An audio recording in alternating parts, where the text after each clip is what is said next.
पिछोर से अहम खबर आपको बताते हैं, नहीं मानेंगे प्रीतम लोधी। भाजपा विधायक प्रीतम लोधी मानने को तैयार नहीं है।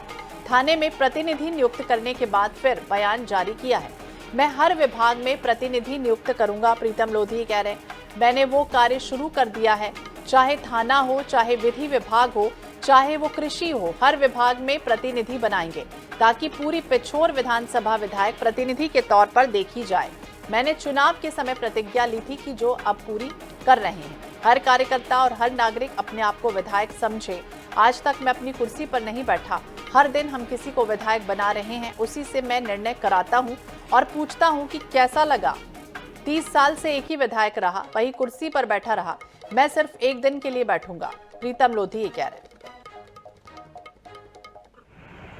विधानसभा से विधायक प्रीतम लोधी, हमने जब चुनाव लड़ा था तब प्रतिज्ञा की थी कि हम पूरी पिछोर के नागरिकों को और पिछोर विधानसभा के कार्यकर्ताओं को हम विधायक के रूप में देखना चाहते हैं और विधायक के रूप में बनाना चाहते हैं। वही हमने कार्य शुरू कर दिया है।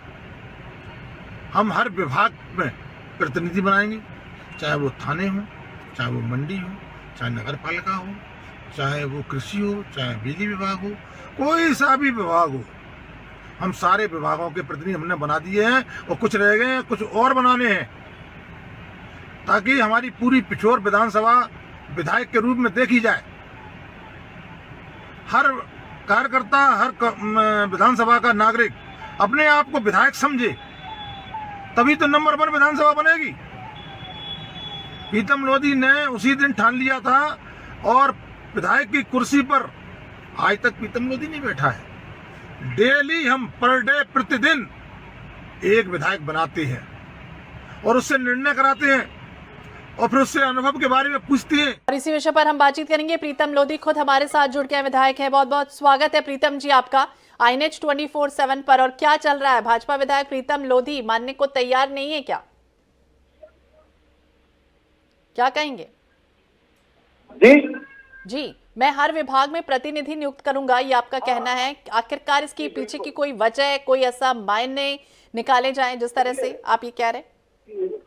देखिए, इसकी वजह एक तो ये है कि हम हर जगह तो नहीं पहुंच पाते हैं, तो हर विभाग में नहीं जा पाते हैं, इतना समय नहीं दे पाते हैं। इसीलिए हम हर विभाग में हम अपने प्रतिनिधि बैठाना चाहते हैं, ताकि हमारा कार्यकर्ता क्या है कि ये पिछोर विधानसभा एक अजीब विधानसभा है, क्योंकि यहाँ से 30 साल पहले कांग्रेस का राज्य रहा है विधानसभा पर, और 30 साल से कांग्रेस के कब्जे में रही है। तो हमारा कार्यकर्ता जो सेवा करने का भाव था ना, वो बेचारा भाई तड़पता रहा, लेकिन सेवा नहीं कर पाया। अब सेवा का मौका मिला है तो हम अपने कार्यकर्ता को जिम्मेदारी दे रहे हैं। लेकिन अब ये आरोप भी कहीं ना कहीं लग रहा है ना प्रीतम जी कि आजकल तो बहुत सारी सुविधाएं हैं। आप जैसे कह रहे हैं कि मैं जा नहीं पाता हूं, तो आजकल तो बहुत सारे माध्यम ऐसे हैं कनेक्ट होने के, किसी से भी, तो उससे भी तो कनेक्ट हुआ जा सकता है। पिछोर विधानसभा बहुत बड़ी विधानसभा है क्षेत्रफल में, तो इसलिए कि हमारा कार्यकर्ता को मैंने वादा किया था कि यहाँ के कार्यकर्ता हर अपने आप को विधायक समझेगा। तो विधायक कैसे समझेगा, उसके लिए कुछ जिम्मेदारी देना पड़ेगी। तो हमने ये जिम्मेदारी दी है, अभी तो अपन और भी विभाग रह गए, उनमें भी हम जिम्मेदारियां देंगे अपने कार्यकर्ताओं को, ताकि हर विभाग शिस्त रहे और हमारे कार्यकर्ता की हर विभाग पर नजर रहे कि हम विभाग काम कर रहा है कि नहीं कर रहा है, और सही काम हो रहा है कि नहीं हो रहा है। जैसे लोग सेवा आते हैं काम के लिए, तो कम से कम वो संतुष्ट होना चाहिए कि नहीं होना चाहिए वो व्यक्ति जो काम कराने के लिए जनता आती है हमारे पास में। तो आपको लग रहा है प्रीतम जी ये जो कारनामा कर रहे हैं आप, वो कहीं ना कहीं कामयाब होगा? बिल्कुल, हमने नंबर 1 विधानसभा बनानी है तो ये काम तो हमको करना पड़ेंगे। जमीन पर जब तक हम रगड़ के काम नहीं करेंगे, तब तक हम विधानसभा को नंबर 1 विधानसभा कैसे बनाएंगे? जी, यानी आप जो काम कर रहे हैं उससे आप बेहद खुश हैं। बहुत बहुत शुक्रिया प्रीतम जी बातचीत करने के लिए।